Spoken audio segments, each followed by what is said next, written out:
Assalamualaikum warahmatullahi wabarakatuh. Salam dan bahagia Bapak Ibu Guru Penggerak. Perkenalkan, saya Dita Ratna Febrianti dari SDN Siwalan Kerto 1, calon guru penggerak angkatan 9 dari kota Surabaya.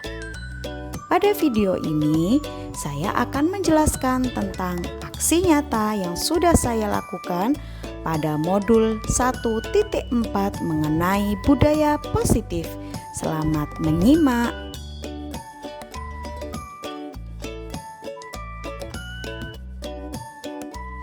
Selamat siang Bapak Ibu sekalian, dan selamat siang juga untuk kita.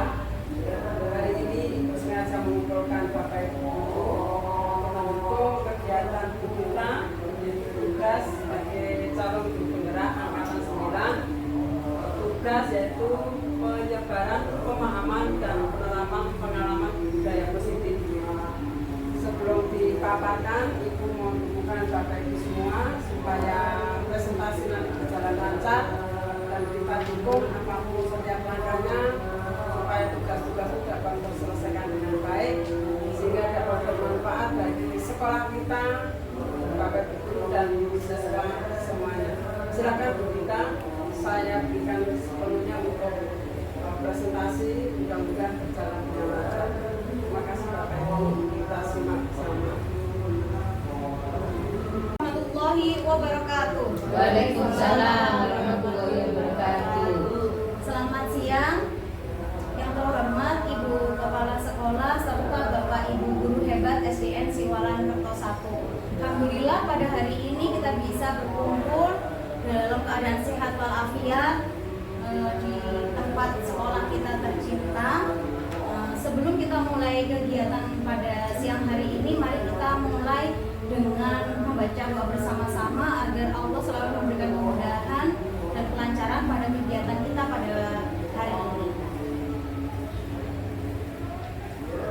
Berdoa sesuai dengan kepercayaan masing-masing dimulai.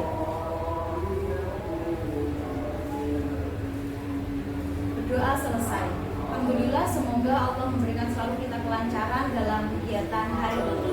Baik Bapak Ibu Guru Hebat, pada hari ini saya akan melakukan kegiatan diseminasi atas apa yang saya peroleh pada pendidikan guru penggerak pada modul 1.4 mengenai budaya positif. Tugas saya pada hari ini yakni menyebarkan pemahaman dan penerapan pengalaman yang sudah saya lakukan di sekolah ini tentang budaya positif.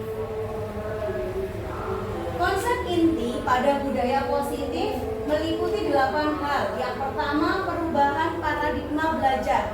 Yang kedua, tentang disiplin positif. Yang ketiga, tentang nilai-nilai kebajikan. Yang keempat, kebutuhan dasar manusia. Yang kelima, motivasi perilaku manusia. Yang keenam, posisi kontrol guru. Yang kelima, tentang keyakinan kelas. Dan yang terakhir tentang segitiga restitusi. Pada modul 1.4 ini menurut saya adalah modul yang sangat berharga. Modul yang sangat mahal menurut saya karena di sini ada pengimplementasian tentang posisi kita sebagai guru mengatasi kasus atau masalah yang ada pada peserta didik kita di sekolah. Yang pertama, kita mempelajari tentang pembelajaran dengan paradigma baru. Pembelajaran dengan paradigma baru ini merupakan pembelajaran yang dirancang berdasarkan pembelajaran berdiferensiasi, sehingga peserta didik belajar sesuai kebutuhannya berdasarkan tahap perkembangan sesuai teori psikologi modern untuk mewujudkan profil pelajar Pancasila. Sesuai dengan kurikulum Merdeka, kita akan mengubah pembelajaran kita dengan paradigma baru yang mewujudkan profil pelajar Pancasila yang ada 6. Yang pertama, beriman dan bertakwa kepada Tuhan, kebinekaan global, bergotong royong, kreatif, bernalar kritis, dan mandiri. Inilah nanti akan goalnya mewujudkan peserta didik dengan profil pelajar Pancasila. Nah, ini ada miskonsepsi tentang teori kontrol. Nah, ada beberapa miskonsepsi, ada 4. Yang pertama, ilusi guru mengontrol murid. Jadi guru sepenuhnya mengontrol murid. Murid tidak punya kesempatan untuk menyuarakan isi hatinya. Semua kontrol ada di guru. Ini adalah pemahaman yang keliru sebenarnya. Yang kedua, ilusi bahwa semua penguatan positif, efektif dan bermanfaat. 3, ilusi bahwa kritik dan membuat orang merasa bersalah dapat menguatkan karakter. Yang keempat, ilusi bahwa orang dewasa memiliki hak untuk memaksa. 4 ini adalah pemahaman kita yang agak keliru ya Bapak Ibu hebat SDN Siwalan Darto 1. Oke, sebelum saya lanjutkan, yel-yel dulu ya Bapak Ibu. Siwalan Darto 1, Jaya, jaya, jaya, luar biasa, sukses. Alhamdulillah, semoga kita bisa sukses mengantarkan peserta didik untuk mencapai fitrahnya masing-masing. Saya lanjutkan kembali tentang mengubah paradigma stimulus respon ke pendekatan teori kontrol. Jadi di sini ada stimulus respon, ada teori kontrol. Stimulus respon ada realitas kebutuhan kita sama, sedangkan teori kontrol setiap dari orang itu kebutuhannya berbeda-beda. Respon, semua orang melihat hal itu sama, sedangkan kontrol memiliki gambaran yang berbeda. Ini perbedaannya. Yang ketiga, mencoba mengubah pandangan orang sama dengan kita, memaksa. Jadi orang itu harus berpendapat sama dengan kita. Sedangkan teori kontrol berusaha memahami pandangan orang lain.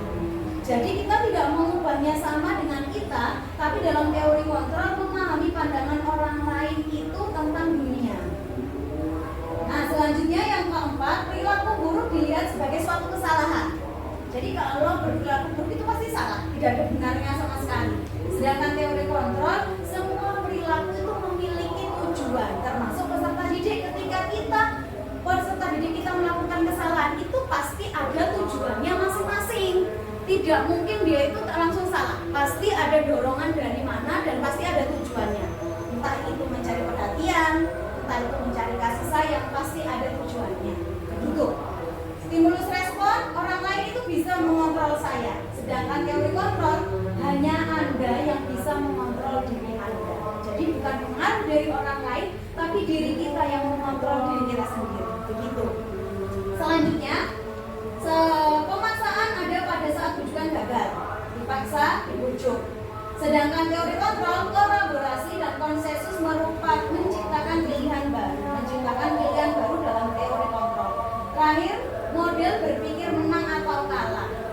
Nah, sedangkan teori kontrol, model berpikir menang-menang. Ini jadi ada perbedaan. Kita perlu mengubah paradigma dari stimulus respon yang biasanya kita miliki menjadi pendekatan teori kontrol.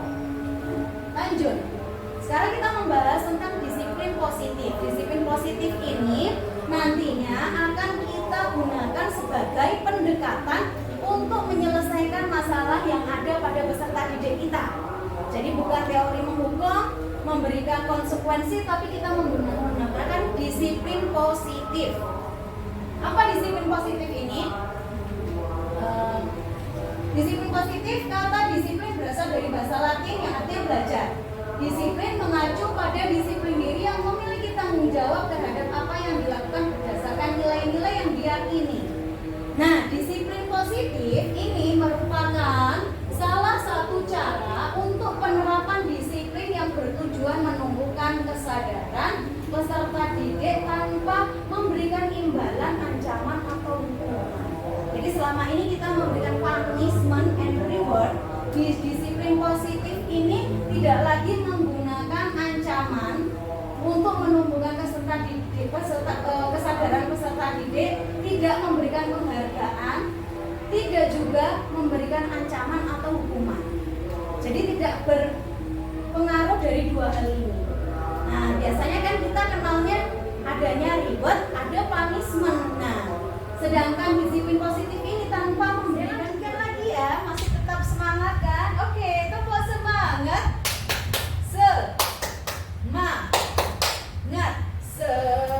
Semangat ya. Baik, selanjutnya yakni tentang nilai kebajikan. Bapak Ibu, apakah ada yang tahu apa itu nilai kebajikan?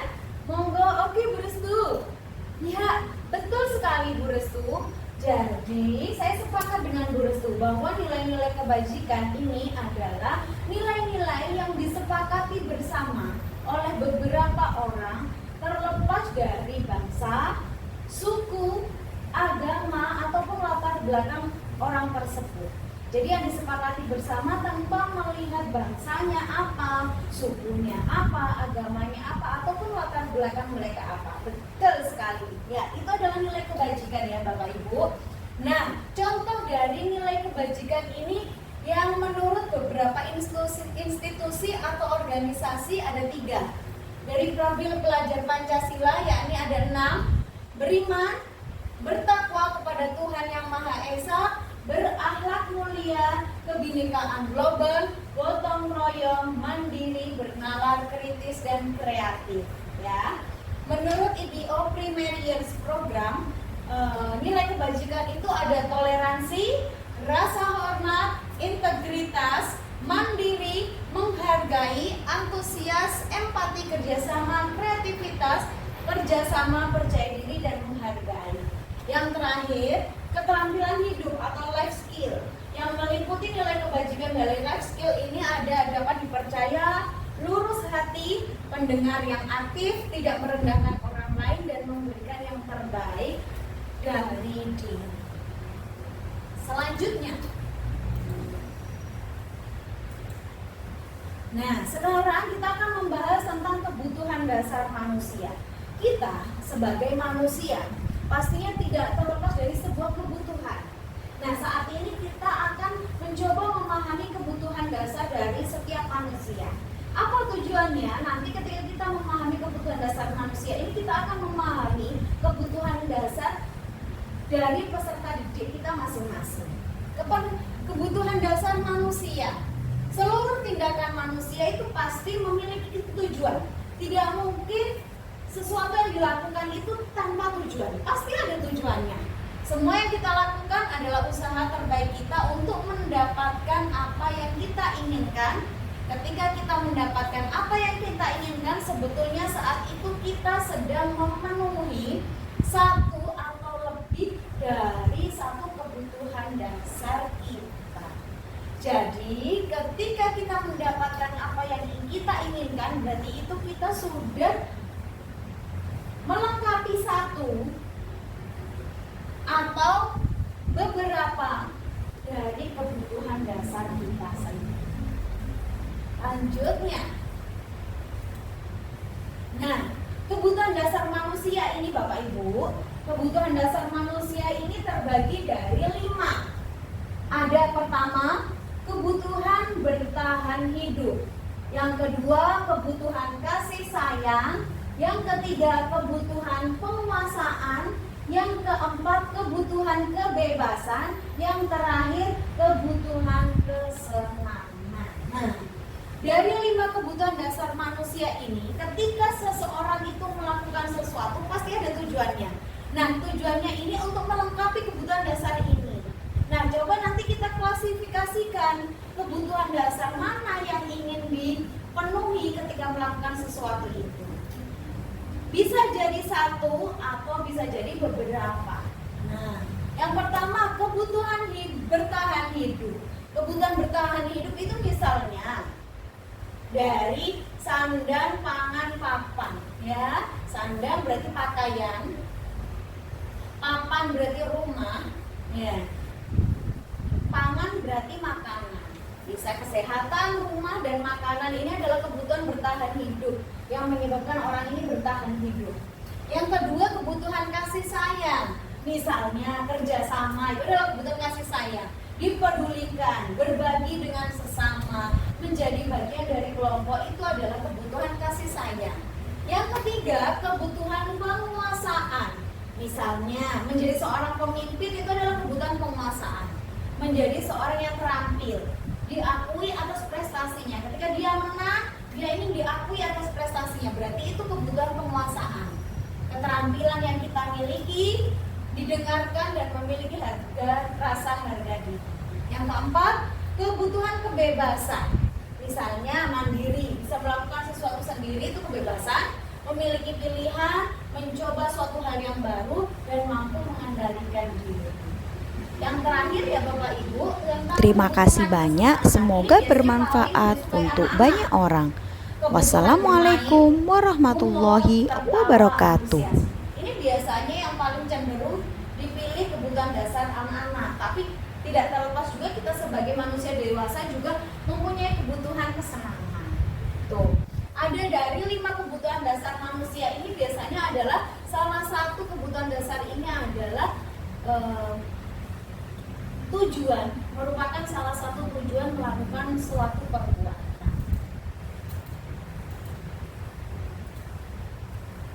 Motivasi perilaku manusia. Ada beberapa motivasi manusia itu melakukan suatu perilaku.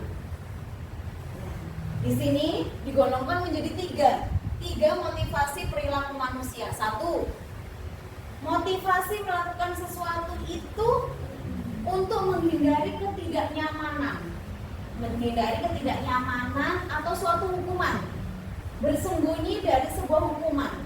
Agar aku tidak dihukum, maka aku akan melakukan sesuatu. Itu motivasinya. Yang kedua, mendapatkan imbalan atau penghargaan. Ini berkaitan dengan reward. Oke, Bapak Ibu biasanya memberikan reward, maka siswa akan semangat. Ini adalah berarti mendapatkan imbalan atau penghargaan dari orang lain. Yang terakhir, untuk menjadi orang yang mereka inginkan, menghargai diri sendiri dengan nilai-nilai yang mereka percaya. Jadi kalau yang dua hal ini biasanya yang atas menghindari ketidaknyamanan atau hukuman dan mendapatkan penghargaan ini biasanya ada motivasi dari luar, ya, menghindari hukuman dan dari luar, dari orang lain biasanya mendapatkan imbalan juga mengharapkan suatu reward.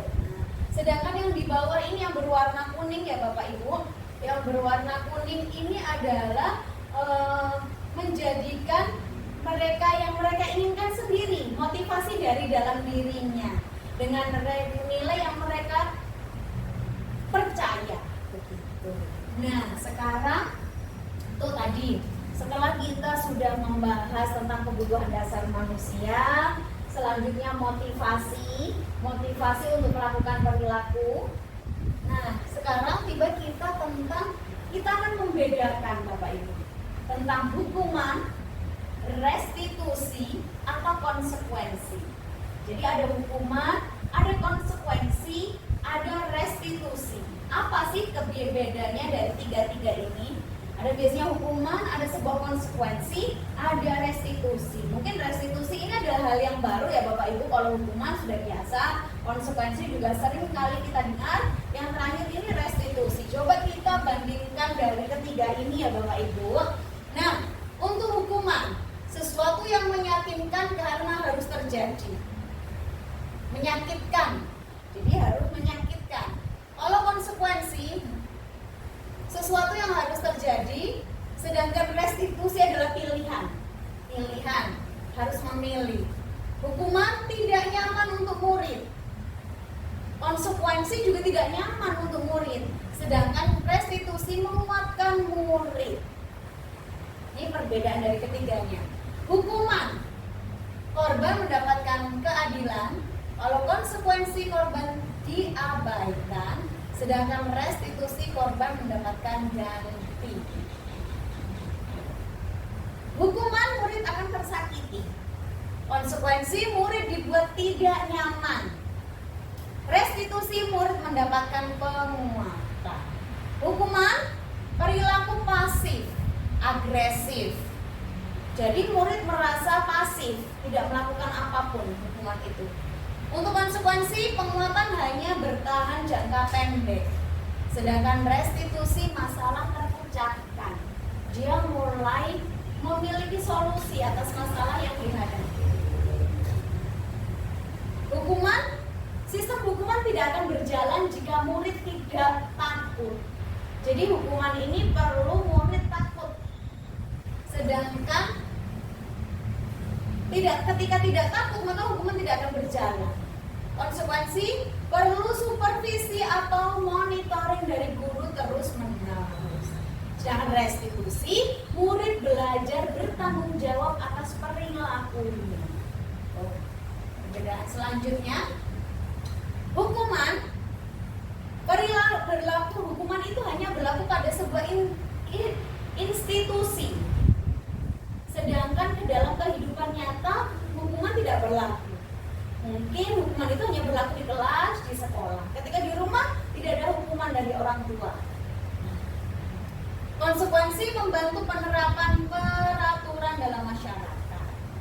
Restitusi fokus pada pemecahan massa. Hukuman, peraturannya adalah ini. Maka kamu harus ini. Jadi seorang guru memberikan hukuman dan seorang guru juga yang memberikan solusi. Hukumannya ini, jadi kamu harus melakukan ini. Semuanya hanya satu arah dari guru. Sedangkan konsekuensi, murid ditanya, apa peraturannya? Mampukah kamu melakukannya? Sudah ada, konsekuensi ini sudah ditetapkan, sudah ada, guru tinggal mengingatkan. Apa peraturannya? Apakah kamu bisa melakukannya? Itu yang ditanyakan oleh guru. Sedangkan restitusi, apa yang kamu yakini? Apakah kamu masih ingat apa yang menjadi keyakinanmu? Apa yang kamu lakukan jika ingin memperbaiki masalahmu saat ini? Jadi murid diajak memecahkan solusinya bersama. Jadi solusinya ditawarkan dari murid itu sendiri, bukan dari guru yang mau memutuskan. Kalau hukuman tadi, guru yang memberikan solusi. Sedangkan restitusi, guru memberikan menawarkan kepada murid, kira-kira apa solusi yang harus kita lakukan untuk memecahkan masalahmu. Terakhir, hukuman ini membuat murid takut pada peraturan. Ya. Seringkali membuat murid takut peraturan. Kalau konsekuensi, murid menjadi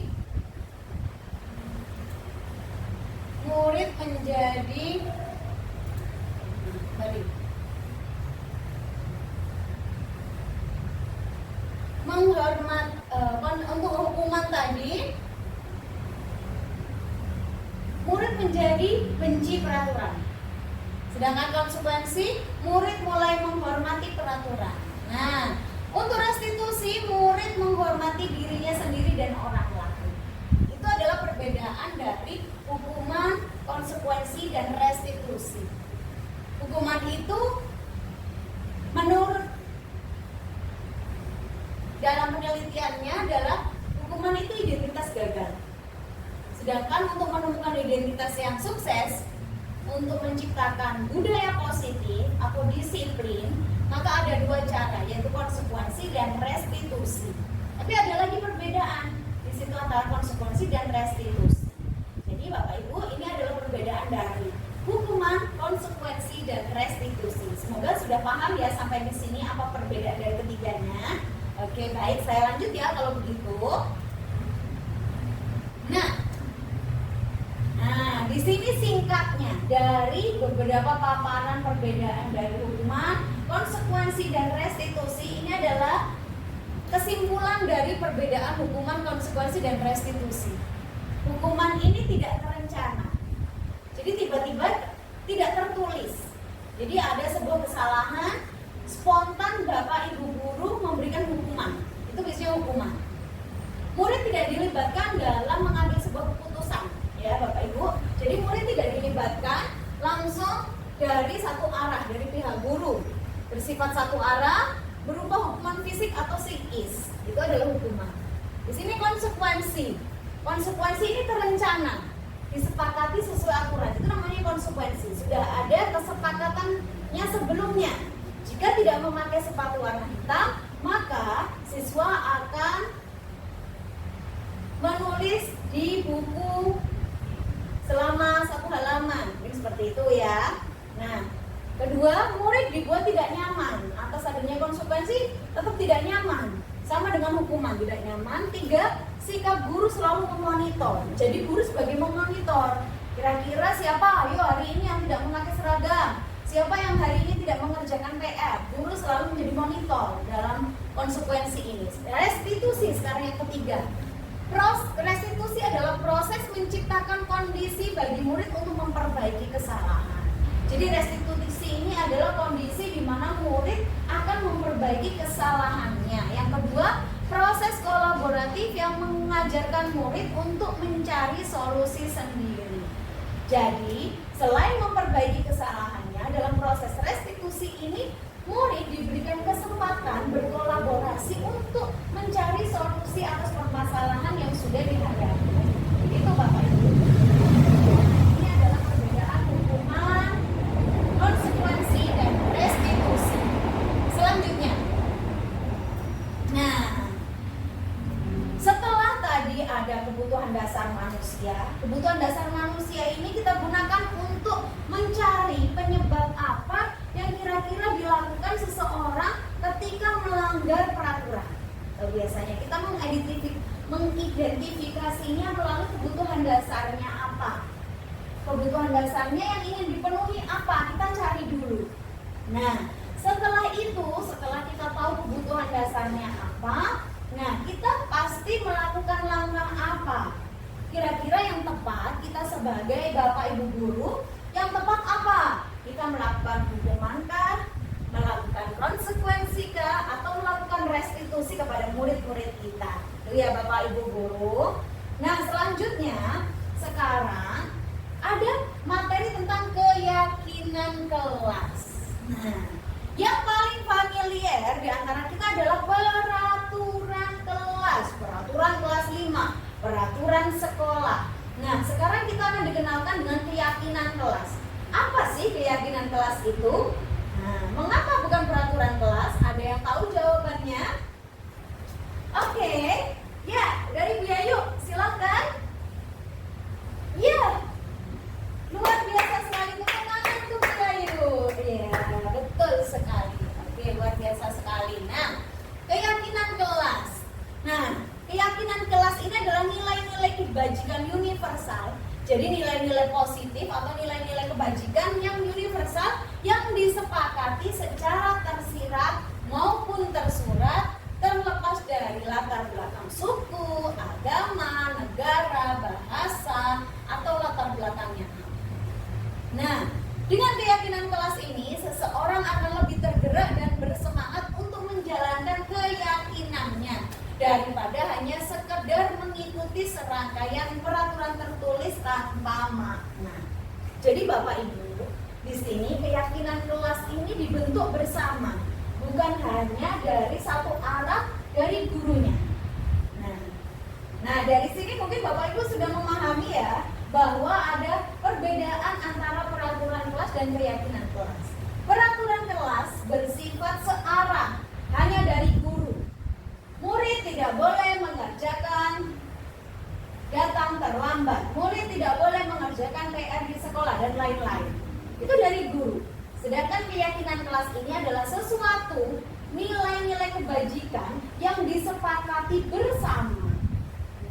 Yang disepakati bersama oleh beberapa orang tanpa melihat agama, melihat sukunya apa, disepakati bersama tanpa melihat latar belakang mereka bagaimana.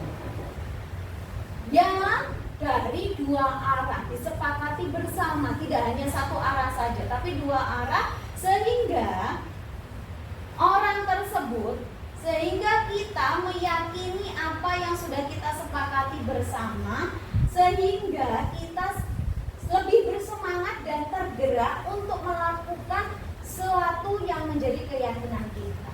Begitu. Makanya keyakinan kelas dinamakan. Jadi, Nana diajak bersama untuk membuat sebuah keyakinan bersama, lalu disepakati bersama, sehingga itu menjadi sebuah keyakinan bersama. Kesepakatan bersama, diyakini bersama-sama untuk menegakkan sebuah budaya positif, kedisiplinan. Begitu Bapak Ibu. Nah, apa saja sih langkah-langkah yang harus dilakukan dalam pembentukan keyakinan kelas? Ini ada 7 langkah. 1. Keyakinan kelas bersifat lebih abstrak daripada peraturan dan lebih rinci dan konkret. Nah, Jadi keyakinan kelas lebih bersifat abstrak daripada peraturan, lebih rinci dan konkret. 2. Keyakinan kelas berupa pernyataan-pernyataan universal. 3. Pernyataan keyakinan kelas senantiasa dibuat dalam bentuk positif. Jadi kalimatnya positif karena nilai-nilai kebajikan. Keyakinan kelas harus dibentuk dengan kalimat yang positif. Tidak boleh menggunakan kata tidak, jangan dilarang. Menggunakan kalimat positif. Contohnya, dilarang datang terlambat. Kita ganti dengan kata datang tepat waktu. Dilarang makan di saat jam pelajaran, makan di saat jam istirahat. Diusahakan dalam sebuah keyakinan kelas ini menggunakan kalimat positif. Selanjutnya nomor 4, keyakinan kelas sebaiknya tidak terlalu banyak sehingga mudah diingat dan dipahami oleh semua warga kelas. Jadi keyakinan kelas tidak boleh terlalu banyak sehingga mudah diingat dan mudah dipahami oleh anggota kelas. 5. Keyakinan kelas sebaiknya sesuatu yang dapat diterapkan di lingkungan tersebut. 6. Semua warga kelas hendaknya ikut berkontribusi dalam pembuatan keyakinan kelas lewat kegiatan curah pendapat. Jadi semua siswa harus terlibat. Semuanya harus meyakinkan menuliskan keyakinan kelas yang dia yakini. Sehingga semua warga kelas terlibat dalam menentukan keyakinan kelas melalui sesi curah pendapat. Itu ya Bapak Ibu. Yang terakhir, 7. Bersedia meninjau kembali keyakinan kelas dari waktu ke waktu. Jadi keyakinan kelas ini sifatnya tidak saklek. Dalam 1 tahun harus itu keyakinannya. Boleh kita meninjau ulang kembali keyakinan kelasnya dari waktu ke waktu. Boleh per 3 bulan, boleh per semester. Jadi kita sebagai warga di dalam kelas bersama-sama melakukan tinjau kembali kepada keyakinan kelas yang sudah disepakati bersama. Itu ya Bapak Ibu. Nah, bagaimana Bapak Ibu? Sudah memahami? Baik Bapak Ibu, saya lanjutkan ya. Tadi kita sudah memahami apa itu materi keyakinan kelas ya. Keyakinan kelas itu apa? Dan sekarang ternyata dalam menerapkan sebuah keyakinan kelas, untuk menerapkan keyakinan kelas dalam kegiatan sehari-hari, maka ternyata bukan lagi diperlukan hukuman atau konsekuensi. Tapi untuk menerapkan budaya positif melalui kedisiplinan adalah kita membuat sebuah keyakinan kelas. Nah, untuk menerapkan keyakinan kelas ini ternyata kita membutuhkan sebuah restitusi. Apa sih restitusi ini? Nah, seperti tadi yang sudah dijelaskan ya, apa itu tadi perbedaan antara hukuman, konsekuensi, dan restitusi ya. Tadi sudah kita bahas bersama-sama ya. Kita ulangi lagi, restitusi adalah apa? Proses menciptakan murid pada kondisi tertentu untuk memperbaiki kesalahan mereka, sehingga mereka kembali dengan karakter yang lebih kuat. Jadi kesempatan buat murid untuk memperbaiki kesalahannya. Nah, di sini juga dalam proses restitusi ini juga ada proses kolaboratif yang mengajarkan murid untuk mencari solusi atas permasalahan yang sedang mereka hadapi. Jadi ada 2 hal yang perlu Bapak Ibu ingat dari restitusi ini. Yang pertama adalah suatu kondisi tertentu yang diciptakan untuk memperbaiki kesalahan yang dilakukan oleh murid.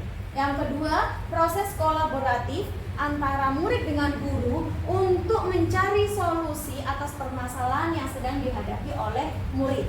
Nah, jadi di sini yang perlu kita ingat adalah dalam melaksanakan budaya positif, menciptakan kedisiplinan melalui budaya positif, pertama kita harus membuat keyakinan kelas terlebih dahulu. Dalam menciptakan atau melaksanakan program yang sudah diyakini dalam keyakinan kelas, kita membutuhkan restitusi untuk menghadapi murid kita ketika ada sebuah permasalahan. Jadi, antara keyakinan kelas dan restitusi ini saling keterkaitan. Keyakinan kelas adalah yang diyakini bersama, restitusi adalah satu cara untuk kondisi yang dilakukan ketika ada sebuah permasalahan pada murid. Jadi mencari solusi, memperbaiki kesalahan, yaitu dinamakan restitusi. Lanjut. Nah, apa saja langkah-langkah dalam restitusi ini? Nah, ada namanya segitiga restitusi. Restitusi ada 3 langkah yang dinamakan segitiga restitusi. Apa saja langkahnya? Yang pertama, langkah pertama kali ya ini menstabilkan identitas. Yang kedua, validasi tindakan yang salah. Yang ketiga, menanyakan keyakinan kelas. Nah, seperti yang saya ungkapkan tadi ya Bapak Ibu, bahwa ada keterkaitan antara keyakinan kelas dan restitusi. Nah, restitusi ini adalah sebagai alat, sebagai sarana untuk mencapai sebuah keyakinan kelas. Ketika ada permasalahan, kita menggunakan restitusi. Nah, langkah-langkah dalam restitusi ini ada 3 langkah yang dinamakan segitiga restitusi. Segitiga restitusi adalah yang pertama menstabilkan identitas, yang kedua validasi tindakan yang salah, yang ketiga menanyakan keyakinan yang sudah diyakini bersama-sama. Selanjutnya,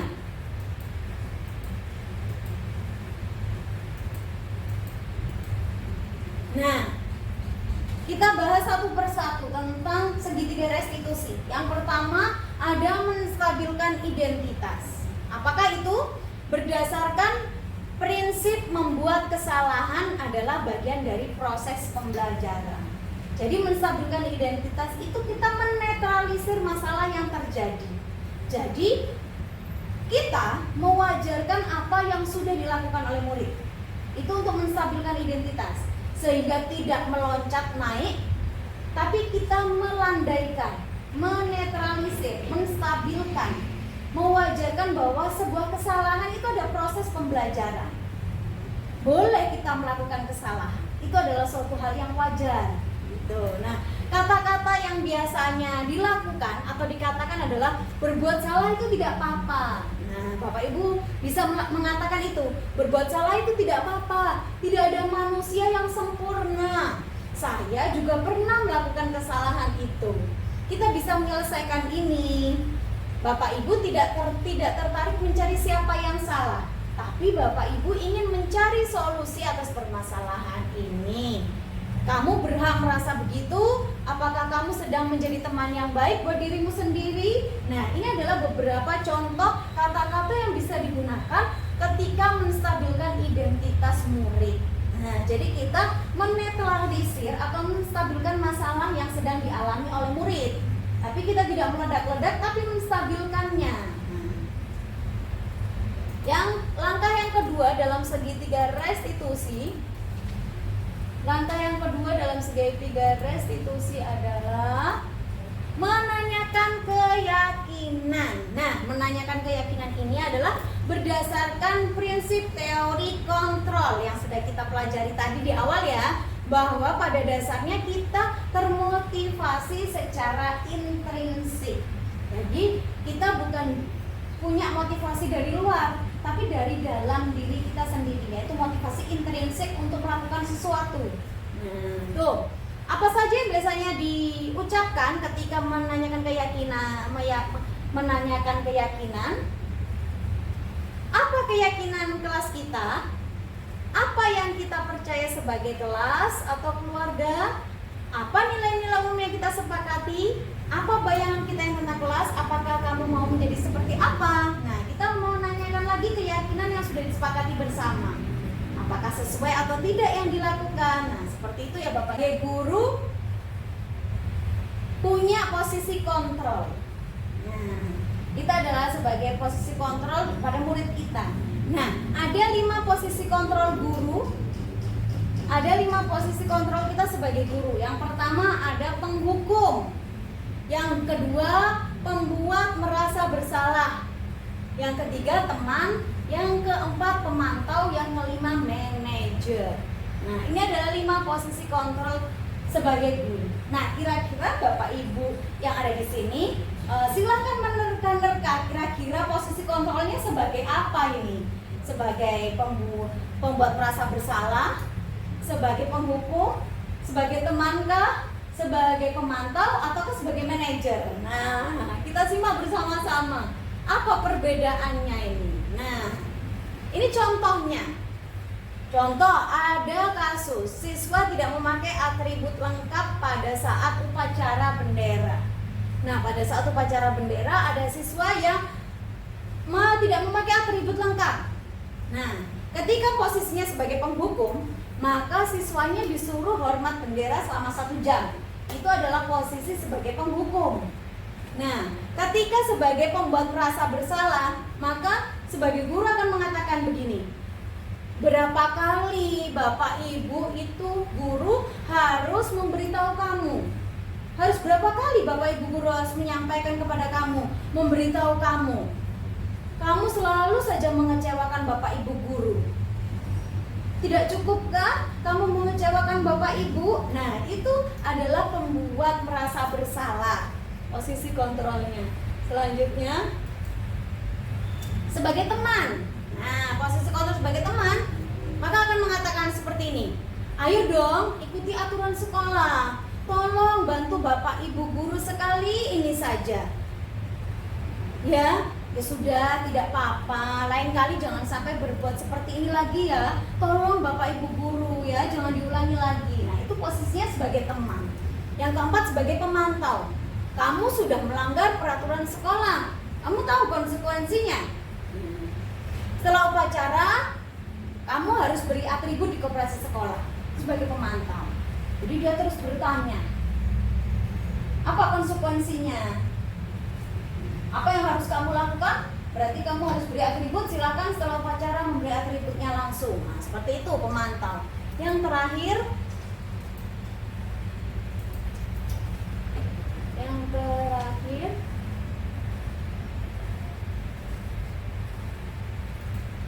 adalah sebagai manajer, ya, sebagai manajer. Nah, bagaimana sebagai manajer ini? Nah, bagaimanakah sebagai manajer ini? Nah, yang dikatakan, apakah kamu tahu apa kesalahanmu? Kira-kira bagaimana langkah kamu memperbaiki kesalahanmu? Nah, itu ya. Jadi di sini menanyakan, kita tidak sebagai otoriter dari satu arah, tapi kita juga bertanya kepada siswa manajer ini. Apakah kamu tahu apa kesalahanmu?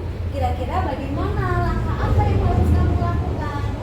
Itu ya, dari manajer. Nah, sekarang Bapak Ibu guru bisa menerka-nerka nih.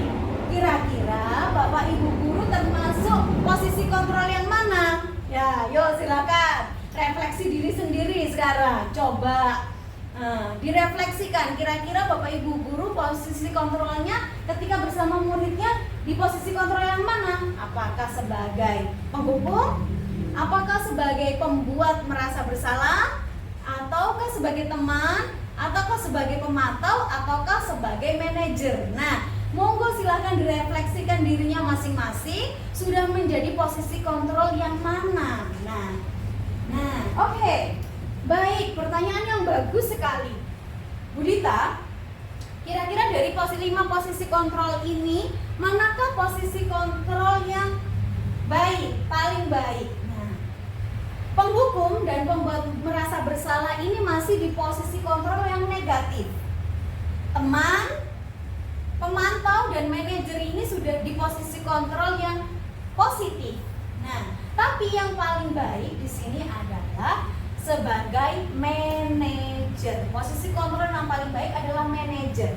Jadi kita melakukan dari 2 arah. Kita menanyakan siswa juga. Kira-kira apa kesalahanmu hari ini?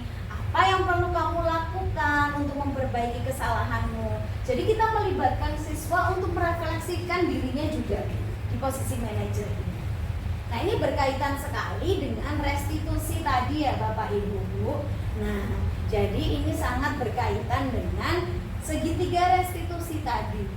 Nah, Jadi restitusi tadi sangat berkaitan dengan posisi kontrol guru. Jangan sampai ketika melakukan segitiga restitusi, posisi kontrolnya masih menjadi seorang penghukum. Nah, itu ya Bapak Ibu. Nah, sebelum saya lanjutkan ini Bapak Ibu guru, kita ice breaking dulu ya, biar tidak ngantuk. Silahkan berdiri semua Bapak Ibu guru. Nah, silahkan ya. Nah, ice breakingnya adalah Bapak Ibu guru bisa mengikuti saya ya. Ketika saya bilang tepuk, maka di depan. Ketika saya bilang kanan, maka di kanan. Ketika saya bilang kiri, kiri. Atas, atas, bawah, bawah. Begitu ya. Nanti kita lakukan pemanasan dulu ya. Oke. Tepuk. Kanan, kiri, atas, bawah. Oke, cepat ya Bapak Ibu. Oke. Kanan, kiri, bawah, atas, tepuk, kiri, atas, bawah, tepuk, tepuk, tepuk, tepuk, kanan, kanan, atas, bawah, kiri, kiri, tepuk, kanan. Oke, terima kasih. Tepuk tangan untuk kita semua. Ya, sedikit ice breaking biar tidak ngantuk ya Bapak Ibu. Kita lanjut lagi materinya. Oke. Nah, sekarang ini di sesi terakhir ya. Nah, Bapak Ibu, di sesi terakhir, nah ada sebuah pertanyaan ini Bapak Ibu. Nah, posisi kontrol apakah aku? Nah, sambil merefleksi dirinya masing-masing ya. Ketika ada orang berkata seperti ini, kira-kira posisi kontrolnya sebagai apa? Saya kecewa sekali dengan kamu. Kira-kira posisi kontrolnya sebagai apa Bapak Ibu? Ayo. Oke, 100 sebagai pembuat merasa bersalah. Betul, 100. Lanjut. Nah, kamu tidak pernah benar melakukannya. Kamu selalu salah, kamu tidak pernah benar melakukannya. Posisi kontrolnya apa? Oke, tepuk tangan 100. Ya, betul sekali. Jadi posisi kontrolnya sebagai penghukum, selalu menyalah-nyalahkan, penghukum. Oke, selanjutnya.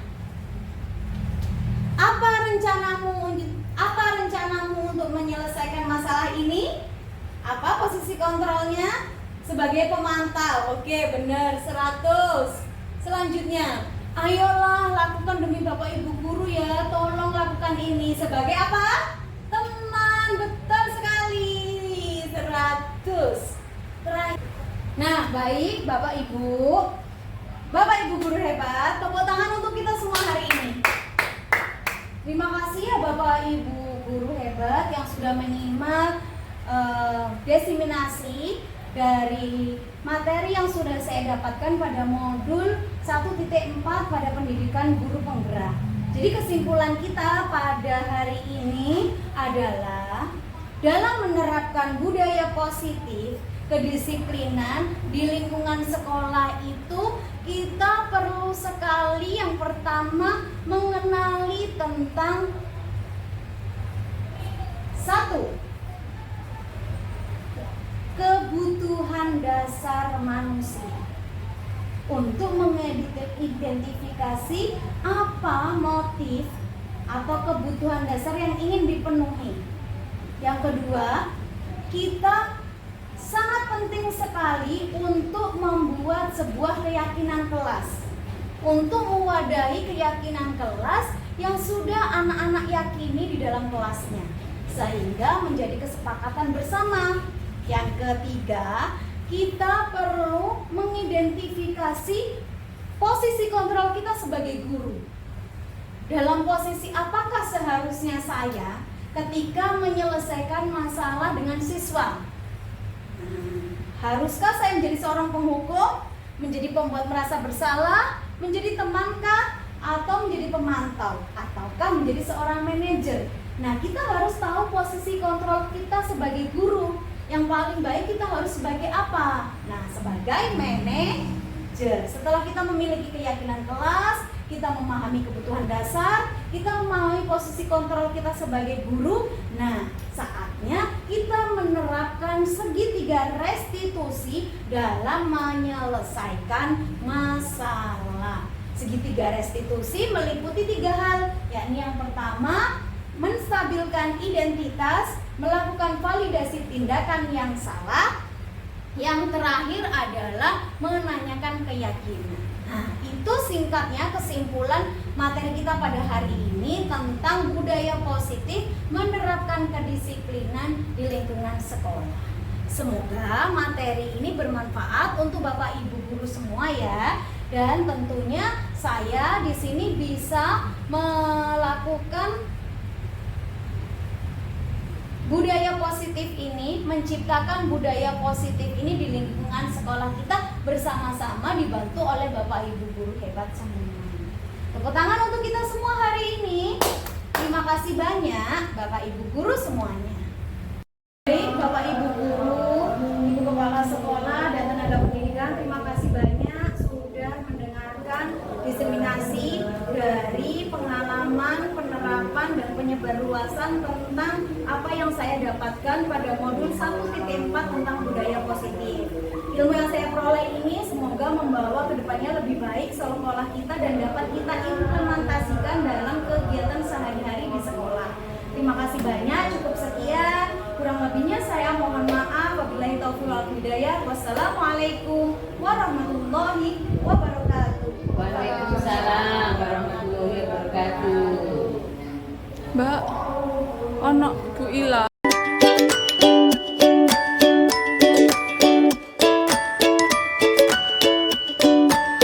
Assalamualaikum warahmatullahi wabarakatuh. Waalaikumsalam warahmatullahi wabarakatuh. Bagaimana kabarnya hari ini? Baik. Oke, yang merasa baik angkat tangannya.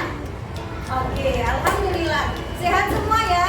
Hari ini Budita akan mengajak kalian untuk membuat suatu keyakinan kelas. Siapa yang tahu apa itu keyakinan kelas? Siapa yang tahu? Ada yang tahu? Angkat tangan. Ya, Barbie silakan. Apa? Keyakinan kelas itu apa kira-kira Barbie? Apa Barbie? Oke, bagus sekali kata Barbie teman-teman. Keyakinan kelas itu adalah yang disetujui di kelas. Ya, Budita sepakat dengan pernyataan Barbie. Ya, jadi bahwa keyakinan kelas itu hampir mirip dengan peraturan yang ada di kelas. Peraturan kelas. Tapi bedanya keyakinan kelas ini kita buat bersama-sama, kita sepakati bersama-sama. Kalau peraturan kelas biasanya mungkin Bapak Ibu guru yang membuat, benar nggak? Kalau keyakinan kelas nanti kita buat bersama-sama menjadi sebuah kesepakatan bersama di dalam kelas ini.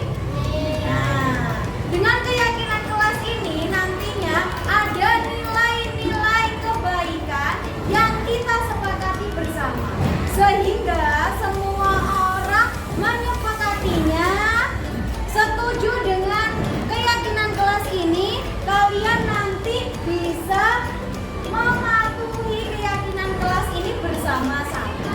Nah, jadi keyakinan kelas itu biasanya menggunakan kata positif ya, menggunakan kata positif, tidak menggunakan kata negatif seperti tidak atau jangan ya, menggunakan kalimat positif. Kita akan bagikan ya.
Sarah, kelas 5 dari SDN Jualan Kerta 1. Assalamualaikum warahmatullahi wabarakatuh.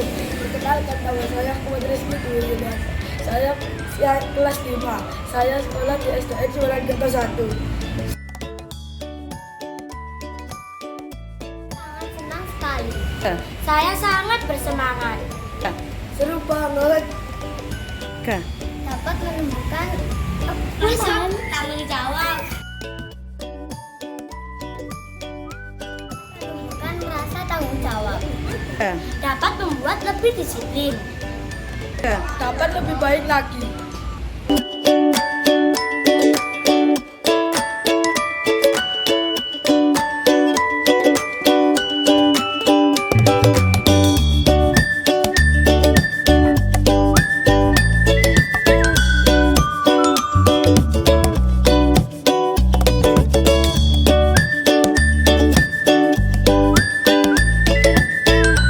Terima kasih banyak, semoga bermanfaat untuk banyak orang. Wassalamualaikum warahmatullahi wabarakatuh.